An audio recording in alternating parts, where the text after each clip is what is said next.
Hey Upper East Siders, Gossip Girl here, to give you all the hot goss on what's going on in Euphoria. This just in. Kat was seen flirting with some guy at the carnival. I was trying to think of a pun. She,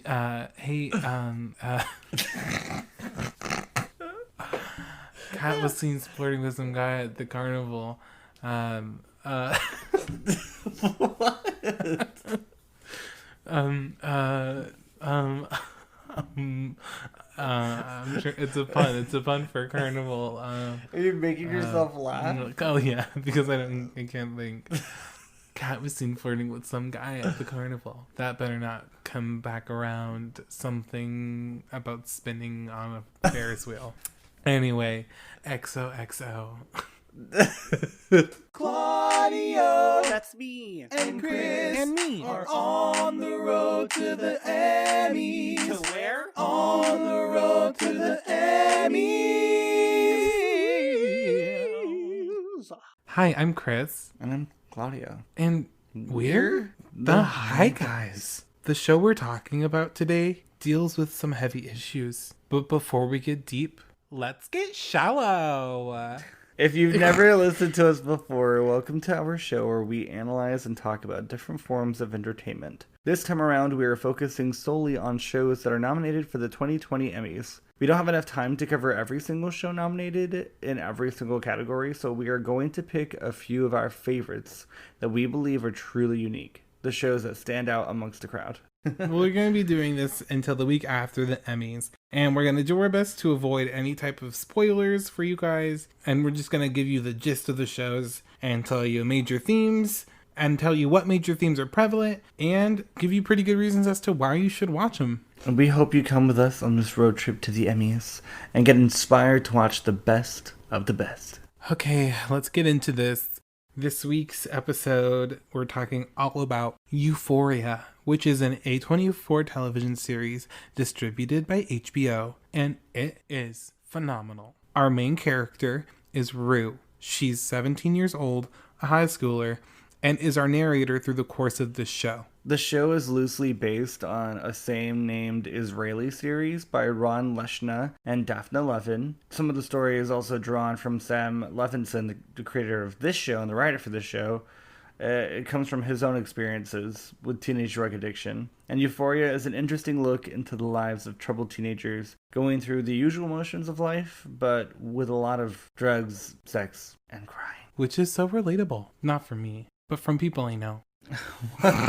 All right, so today we're going to be talking about Euphoria. And listen, this show Guys? is absolutely insane and so entertaining and also kind of hard to watch sometimes. And I have not watched a show like this, and I don't even know how long. Yeah. Like, usually I find movies that give me this kind of feeling that Euphoria gives me. But Euphoria is, like, long form. Yeah, you could say long form because like a long form movie, but like in these hour-long episodes that give so much story. Mm-hmm. And it's so... They do such a good job at spending every second they have making things for us. Mm-hmm. It's not like they're creating storylines or creating characters that don't have a purpose or don't have a very deep sense of self. You know, that's what I think the show does so well, is it spends every second doing something. Yeah. It doesn't waste any time. And it's so refreshing to see a show like that. It's so refreshing to see an hour-long show like that. Because like Watchmen did the same thing, and it's like the second they have you, they're gonna tell you stuff. Yeah, every camera angle is for a reason. Yeah. Every little piece of story that you get is for a reason. It's so we saw that the creator said that every episode is storyboarded, and there's usually like 880 storyboards for each episode, and it tells you everything. It's like the angle of the shots and the colors of the shots, and that's so crazy that the detail is so immense and it's so specific, and you can tell that they spent time on it. It wasn't just a rush job. It was like so beautifully done. A24 has yet again done an A24 thing, which is to make something so vibrant and beautiful and but so sad. so sad. So sad. I so sad watching them. It's sad. But it's funny sometimes. It's really funny. Like, it's really funny. It has so many comedic moments. And like it also has so many dramatic moments, but I think that's why it's so good, is because it captures life on such a large spectrum. It isn't like welcome to the depressing television show where everyone's sad the whole time to learn their lesson. It's like there's so many different facets and emotions that a human being can go through, and I think it does such a great job at that. Pretty wild. So before Chris and I get into our 3 major themes that we loved about the show, we're going to cut to an interview that we had with our friend Olivia. Testing 1, 2, 3. This is NPR Studios, and right now we have a Norwegian lesbian funk duo performing there. The didgeridoo. From both sides. Kick it, ladies. Yeah.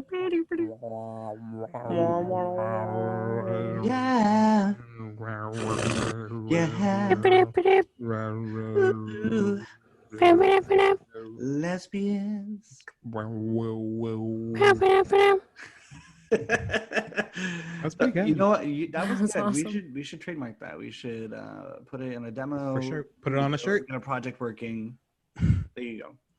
Anyway, That's good. today we are talking to Olivia about Euphoria. And we're going to get some of her hot takes. Olivia.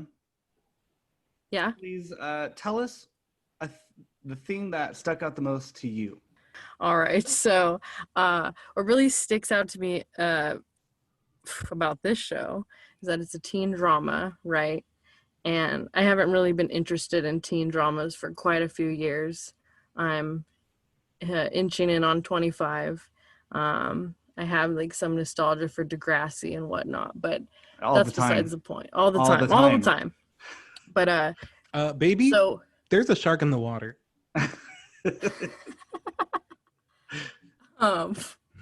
Damn, wow, that brought back a lot.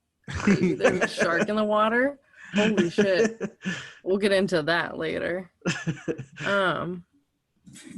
So basically I just never knew a teen drama could be so good. I was a little reluctant to watch it at first. But I had heard good things. And I think the character development is so awesome. It has 3 of what I think are the best teen characters I've ever seen on TV, for real. I think the story moves along in really unexpected ways that I think is so different from like your typical teen drama where it's like, you know, the laundry list of things happen, like, oh, she's pregnant, someone shoots up the school, someone has an affair with the teacher. Like, literally Degrassi. Literally Degrassi, but like I was just gonna say it's like you're just playing teen bingo. Yes, absolutely, teen bingo. And this show, it's like it teases you and you think it's gonna play teen bingo, and you're kind of like, like I even read a review of like the first episode, I think, and this reviewer kind of bashed it and said a lot of things about, like, said it was like kind of heteronormative and saying like, oh, I don't know about it, it's going to be kind of predictable. And it's just funny because I think when you watch the first episode you think it might be laid out like kind of typical, even though I think the first episode's really good, but like I just think when it's first laid out to you, you're kind of like, all right, there's a sad, depressed teen. What's she gonna do? Like, and then it just, I feel like it takes all these turns that you never expect and that you're really buckled in with, and that it's not cheesy over the top teen drama. Like, it's really engaging and thrilling and moves along really well. And it's so real. It's so real. I have to say, like, in the ways it deals with mental health and shows some people, I hope this isn't like a spoiler, but like, you know, shows some people going through really low times. And I've seen a lot of TV shows do that in really eye-rolly ways. You know, like cyberbully. He- like can't get the cap off, Yeah. you know, Okay. type deals. Yeah. No, you're just over it. Yeah. But this I really related to. I cried for many of the characters. I related on a really deep level, especially to the main character Rue, in a lot of ways. And yeah, it's just, don't write it off because it's a show about teens. It's like really well written. So the original intent was to bring Olivia on to get a woman's perspective of the show. And as it turns out, we actually got a different kind of perspective. Listen. Well, then tell us more about how you feel like about Jules. Jules is awesome. And like, just besides being a trans icon and mega hottie, like besides all of that, like I think we all know a girl like Jules who is so smart and mysterious, and we all fall in love with her, and she's so fucking frustrating. Yeah. And getting into all this trouble on the side that you would never expect. Literally, everyone has that person. Like literally, I think Jules is honestly like a dream girl, like in every sense. Like people were in love with her. She was like manic pixie dream girl, but also a like, not in the sense to where she's like, I just save him. Like she's like, everyone wants her weird girl, like doesn't give a fuck kind of thing. And like is what's a word I'm looking for? She's like, what's the word? It's like insatiable, but like a different word. Like yes. Yeah, she's insatiable. And honestly, I think that's cool that that role was like given written for a trans girl, and that she was able to be the fucking dream girl and like beautiful, mysterious, smart, going to college, willing to take risks. Like she was so much more mentally healthy than Rue, you know. And usually we see trans characters who are like oh, life my parents disown me and I'm kicked out and no one accepts me and blah blah blah. And but like she was just so chaotic good. Yeah, absolutely. Oh my gosh, hella chaotic good. Honestly, yeah, I was in love with Jules. I was in love with Rue too. I was in love with all of them. I know. But then they were also in high school, so like wasn't like that so much, but it also like a little right. was, but all the actors are like 23, 24. Yeah. And the writing is just so good between the characters. Like it was like very nostalgic to see people conversing in that tone and in that way. I feel it was just so natural. Yeah. Oh, okay. One thing, like, doesn't have to do with anything we've been talking about. One thing I love about the show, I love the text message convos in the show. And the way they text. Yes. Oh my god, it's so classy. It's so tasteful. It so gets the point across without it's so being tasteful tacky. And it's so honest too, like the way they text. And it's just like, it's so cool because I feel like ever since phones became like such a mainstay in our lives, you can see the process of movies trying to like adapt text messaging, and it's just so awkward. Like it always looks so gross, and sometimes when they do the literal speech bubbles that look the same, I'm like, that's stupid. No, it's lame. I love how in this show everyone texts a little bit differently. Like everyone has their own style of texting. And in every other show where there's texting, like the writer decides like what is the style of text everyone texts in this universe. And it's either like LOL, K, capital RU, GNG, 2, store, L8R, a bunch of like question marks. Or it's all like super proper.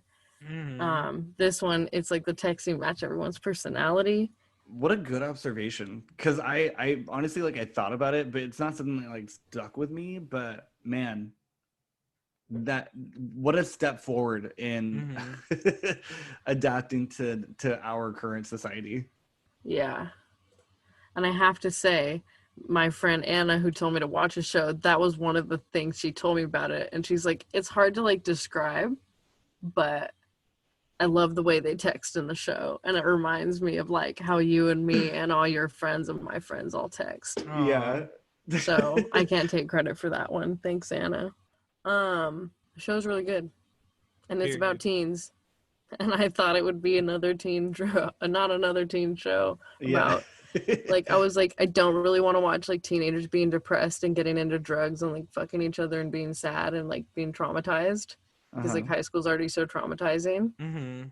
Yeah, so I was like, all right, like I'll watch it, but like again, it's written for adults, and the euphoria you feel when you watch it and the nostalgia of being young, but also the naughty voyeurism of watching all these like young hot teens. I don't know, now I'm making shit up, but it's a really good show.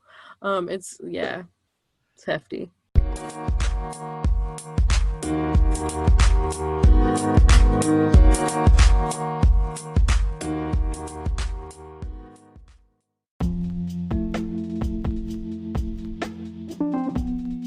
Hi guys, do you enjoy listening to us be stoned out of our mind? Well, don't forget that you can listen to us on Anchor, Apple Podcasts, Spotify, Pocket Cast, Breaker, and Radio Public. We're also on social media. You can follow us at Guys That Are High on Twitter and Instagram, and at The High Guys on Facebook and YouTube. Let us know what you think about our conversations, or even suggest what we talk about next. Now, take a hit and keep listening.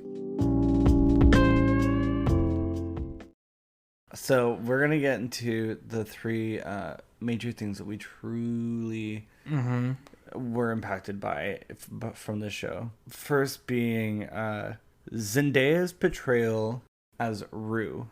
Let me just tell you, if someone had told me that the girl from Shake It Up was going to be going on to be doing such big major things in her life, I would have told you, shut the fuck up.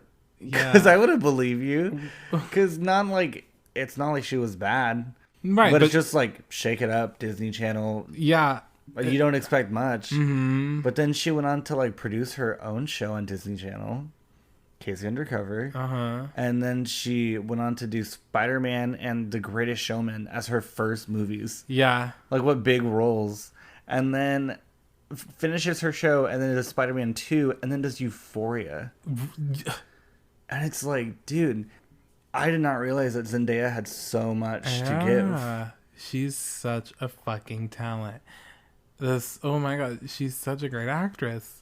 Such a great actress. It's literally, it's so unexpected.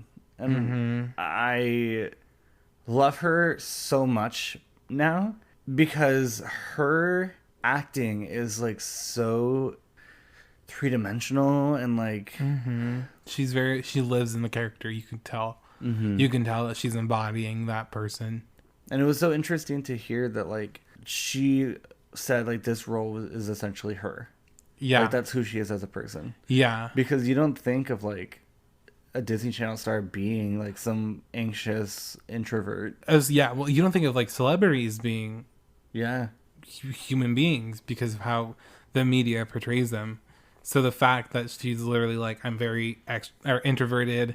I just want to be home watching Harry Potter. Like, I don't want to talk to people. It's so interesting. And she said also like, it's not her like the dealing with the addiction and stuff. It's just her like as a human being was so like just interesting to hear, you know? Yeah, but she shows all of the feeling and thought process on all of her actions, and it's so amazing. And I can't wait to see what else she does with her career because she has a big future ahead of her for doing this show.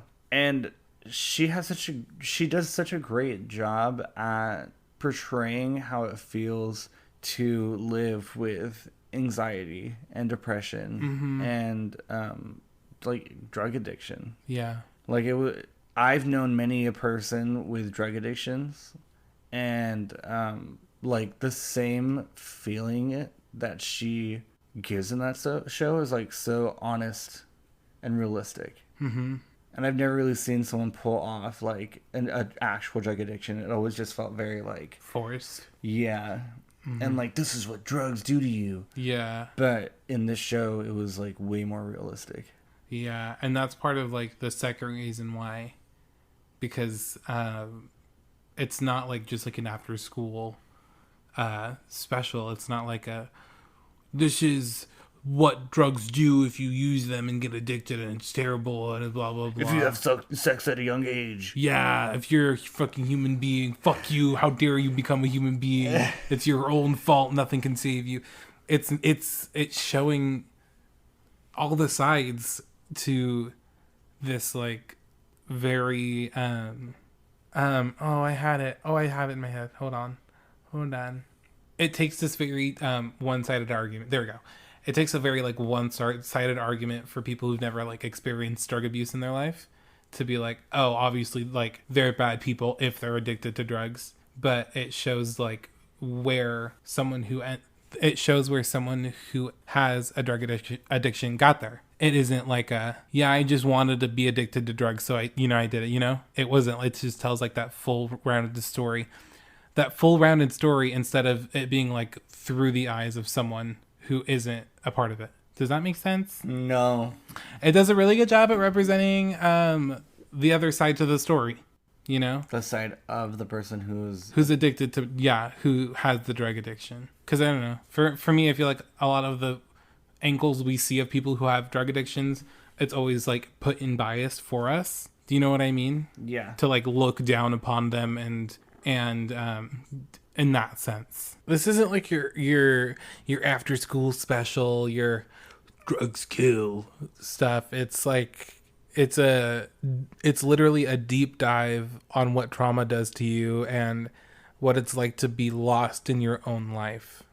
I mean, one of the ways that they do this is they try to show the authenticity and the absolute realism of what it's like to deal with the issues that the people in the show are going through. Mm-hmm. And none of it comes off as like cheesy drama, cheesy twists and stuff. It all comes off so realistic, like it's jarring sometimes. Mm-hmm. Like it's hard to watch. But it's so good in what it does. And I don't know, dude, like it just really hit me. It's so realistic, and along with like that, like the realism that it offers, it also shows like what it's like to be a teenager right now with all the accessibility that they have through the internet and through like communicational. Some other ways they do that though is by showing like what it's like to grow up right now with texting, dating apps, OnlyFans. Yeah. Like cam girls and just like all the weird societal pressures that are on them now. Mm-hmm. And not only does it show like what it's like to be a teenager and how fucking hard it is, but you can relate to all of them and like what they're going through at any time in your life. Mm-hmm. Like you could at any time be going through a time of your life where you don't know who you are and you're trying to find out who you are like sexually, who you are to like everyone and yourself, and who you are when you're like all alone. Yeah, like that self journey of you as a person. You can always relate to the shit that's going on in this show, even though it's very like some of them are going through some crazy ass over the top stuff. Yeah. But it's like still relatable in some way. And even the writer himself spoke about the honesty of the show. Yeah. And how he wanted to tell everything authentically. Because there are so many things out there, like I was saying earlier, like there have been so many depictions of what it's like to be a drug addict in movies and television, but like none of them really truly capture what it's like living day by day and what it's like giving us an idea visually of what it looks like to see their thought process and how they see the world. Like one of the things I loved about the show was the cinematography was so amazing. And they made great choices in lighting to show how the world is so vibrant when you're like high off your balls. And then when she's back in reality, like all the colors dim down and it's like you could tell that it's hard being sober. Yeah, they just did a very authentic job with that and like all of the other subjects that they handled. Because of like all of like the like just this like the sex and the sexual advances in the show, they were all so authentic. And obviously there are some like crazy situations that happen, but one of the things that the creator talks about is like having some shots last longer in that one fixed frame to allow like the awkwardness and authenticity to seep into the scene, because it just makes it real. It makes it like defantasizes it, because it's not saying like look how great this is, or look at this. It's just like, this is it. We're all humans. This is happening. It happens, and like figuring that out.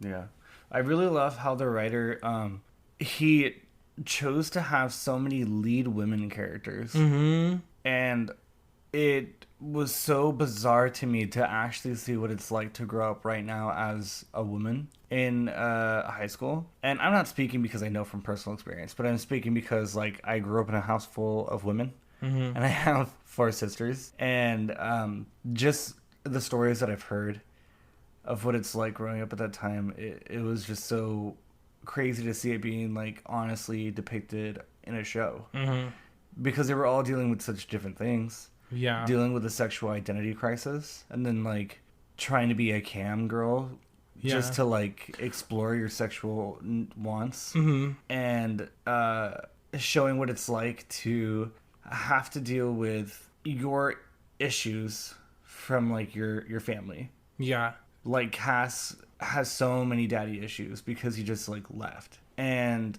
showing what it's like to deal with that, and like trying to just find any man and hold yourself to them because in some weird way they remind you of your dad. Yeah, like that was such an honest depiction, and it was wild to see. And then again, like Rue's story of being a drug addict is so honestly told, especially when it comes down to her reaction to her family, the way that she reacts to her family having to deal with her addiction. Like it shows both sides of what it's like to be a drug addict, like to have one in your family, and how hard it is to know that you're hurting your family and you don't know why you keep doing it. Like that story is just insane. This show hit me in the gut in a way that no other show has in a while. The whole last few episodes like got me emotionally, and the last 10 minutes of the season finale is absolutely insane. And the cinematography, the director, the writer, the music especially by Labyrinth is like so out of this world that it moved me emotionally and just made me lose my mind.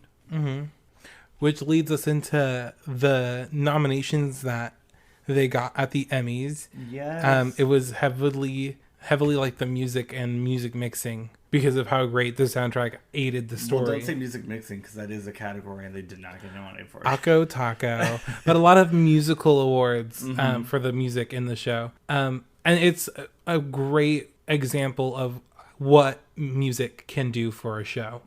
Because without the music in some of these episodes, I think the episode could have easily fallen flat, or could have been totally different. Oh my god, every time that we heard the same music happen when someone was going to make a dumb choice was amazing. Taking it all for us.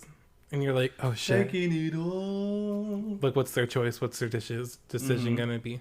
Or in the carnival episode, when it was so beautifully shot, God. and then you follow everybody doing their own different thing, but there's this constant boom, dum, boom, dum, boom, dum, and it's like this creepy circus, and it just, the anxiety builds so much. It's such a good episode. It's probably one of my favorite episodes. Yeah, if you have time, go to the Euphoria score on Spotify or Apple Music, wherever you listen to music, and it is so amazing. It's the crazy. music that Labyrinth made for this show. What a talented man. So let's get into these nominations. Beach. Yes. Outstanding original music and lyrics for All For Us. Outstanding music supervision for season finale, and Salt the Earth Behind You is the episode title. Outstanding contemporary costumes. Outstanding contemporary makeup. Outstanding music composition for a series. And outstanding lead actress in a drama series, Zendaya as Rue. Casey Undercover coming at ya. Gonna snatch that trophy. And what's her name in Shake It Up? Rocky Blue. Rocky fucking Blue, dude. Who knew? She got glass in her foot at the lake, but she bounced back. She could dance again. What? That's like one of the season finales of Shake It Up. They go camping, and they're like, jump in the lake, and she does, and she steps on glass. and she has to have surgery. And she's like, they're like, we don't know if you'll ever dance again. Oh my God. But I cared because she was a good actress. I was like, oh my God, is Rocky gonna fucking lose her feet? What is happening? That is so funny. Zendaya, way to go. She's really doing it. She really has been doing it. I love that we're like growing up with people like Zendaya. Like there are similar age groups. I'm just so mad that she's like so close in age to me that like that could be me. I could be in Euphoria. You know what I mean? Yeah. The actors who are literally 23, 24, 25. Like, do you know how gooped I was when I found out I was the same age as Megan Thee Stallion? Not that I could ever do anything that she was doing, but just like the sheer thought that like... I think you guys would be friends. I'm so sure we would be. But the sheer shot that like someone my age is living that kind of crazy life. Mm-hmm. And that should be me. You know what I mean? But anyway, we're gonna get into the vibe check. I got a vibe check, baby, tonight. got a vibe check, baby, tonight. Evening. So good. Okay, Christopher, what have you been vibing to lately? Can I do like a vibe past, present, and future? You can do whatever you want. Okay. You're the co-owner You're of the show. right. Vibe past, something that I tried to get to but just didn't work, was the HBO show Succession. We tried watching it and it was just so white, and it was about rich people, white problems, and I was like, no one cares anymore. It's not 2009. HBO isn't coming for everyone, you know? It's like tell us a different story. So that didn't work out for me. And presently what I'm vibing to now is Dead to Me on Netflix, starring Linda Cardinelli and Christina Applegate, which is so funny and so sad, but like it's so beautifully acted, beautifully directed. But what would goop me the most was I was like, oh yeah, you know, Christina Applegate, and I was like, I actually don't. And I googled Christina Applegate, and the stuff that she has been in I've never really seen.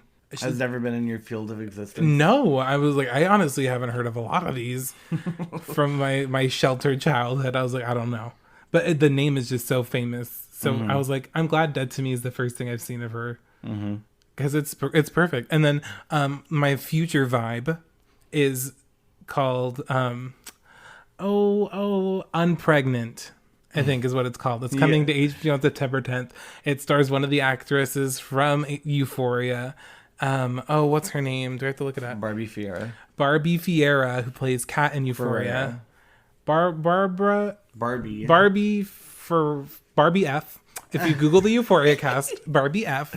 But she's the co-star in Unpregnant. And I love her in Euphoria. And the trailer for Unpregnant looks fucking hilarious. It's coming to HBO Max. We're ready. We're ready. We got plans, dude. and today we got a high off the same things. We're gonna save it till after what I said. Yeah.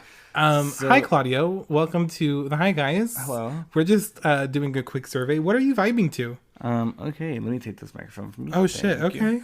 So what I've been vibing to lately is I'm riding the wave off of Infinity Train Season 3. Infinity Train, if you do not know, is a Cartoon Network animated show, but it is a mini-series where every season is focused on different characters, but it's still within the same Infinity Train universe. And it has, like, spooky aspects. Like, it's kind of creepy, and there's, like, sci-fi in it. And it's super cool. And they just came out with Season 3 on HBO Max, and it is the craziest of the 3 seasons. It's so fucking dark. Yeah. Someone literally got crushed by a wheel. Like, it was crazy. It's so sad. And the characters were so complex. The story was so beautiful within just 10 episodes. Or 8, I can't remember. It was 10. 10. And Owen Dennis is the creator of this show. And I remember we saw the pilot of it, like, a long-ass time ago. And I was like, oh, I hope they picked that show up. And they did. And now it's a beautiful series. And this is potentially the finale if people don't go watch it on HBO Max. The creator says, like, everyone in the crew wants to make another season. They want to keep working on the show, but, like, with Cartoon Network, they're shady, so you have to get, like, a shit ton of requests for products, and You have to get so many like views on their app or on HBO Max. It's fucking wild. I don't know. And yeah, it's so good, and it made us cry so much. Mm-hmm. There were so many unexpected turns. So watch it. Watch it now.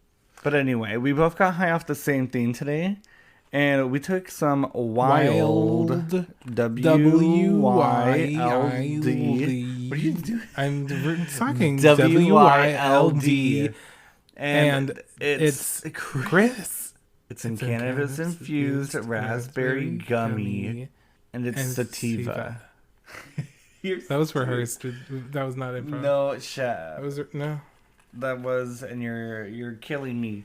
But yeah, they're little raspberry guys, and they are so tasty. Mm-hmm. They're sour, and I like them a lot. They kind of taste like the off-brand fruit roll-ups. Mm-hmm. But like that, they weren't bad. No, not bad at all. They just had a different flavor. Just a different name. Yeah. It's the same thing with cereals. Yeah, it's all the same. Marshmallow mateys. Sugar is sugar, honey. Like the video of the kid with the sugar.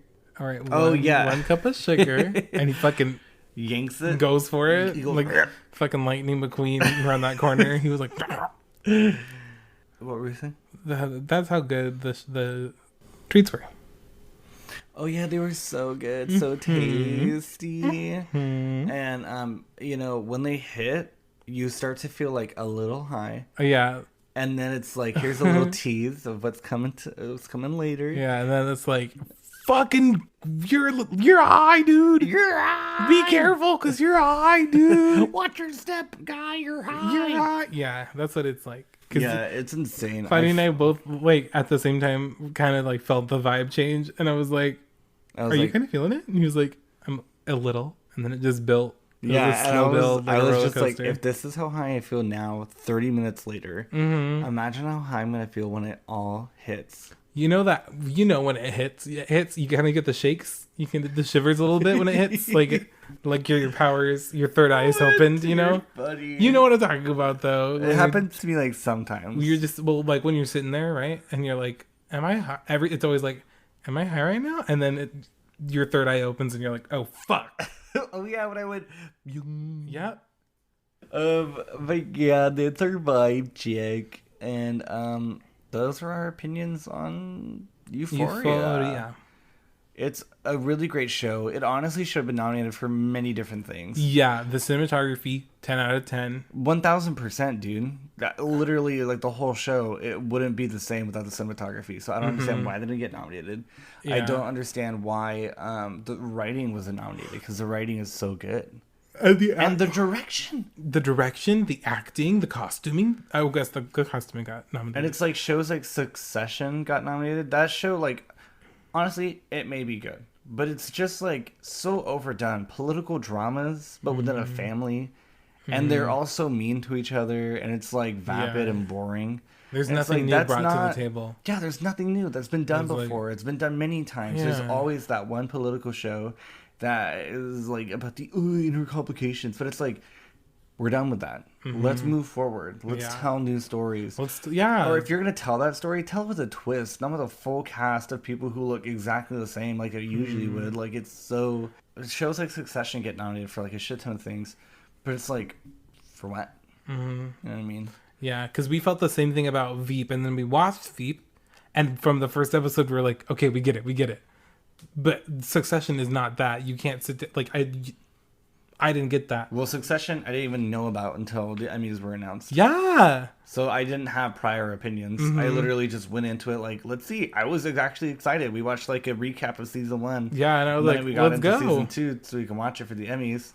And I was like, yeah, I'm fucking ready. And then we were like more than halfway in of the first episode of season 2, and I was like, never mind. Yeah, because it was like everyone was one tone. I could expect everyone was so aggressive, either aggressive or like very passive aggressive to other people. Yeah, but like mostly aggressive. Like anything else. So yeah, they should have been nominated for more, but that's that on that. Am I right? But thank you so much for listening. Yes, thank you. Just in case you haven't seen on our social media, we do have a new merch line on teesprings.com. All you got to do is look up the Hi Guys store, Or you can go to any of our social media pages where we have a Hi Guys a link tree. And you click on it, and it's all our links, and it says it. Yeah, and you can find Teespring. Yeah. The t-shirts are so freaking comfortable, so soft, so cozy. The mug is so sweet. Chris is using it right now. Do you want it? Do you want some ASMR, you guys? Here it goes. Okay, too loud. Okay. And there's also stickers, and we're working on some things for the future. Maybe some merch that has some quotes on it from the show. Maybe some of the original designs you've seen on our Instagram. Who knows? But keep your eyes open. Yeah, it's for you guys. It's fun. Yeah, it's so fun. And we do order samples before we publish any of the items. So we know that like the quality is what we want it to be. We don't want people to get gypped or anything. Like that's the worst. We don't want that. So let us know if you tag us if you do buy anything. Tag us, hashtag the Hi Guys. We'll see it. Call me. Yeah, FaceTime us. FaceTime. We're very available. Very available. But just don't come over because we're in a pandemic. That'd be stupid. But all right, thank you guys so much for listening. Yeah, you guys.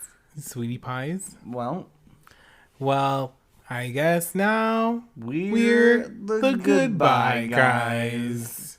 Bye. Bye. I guess now we're the goodbye guys.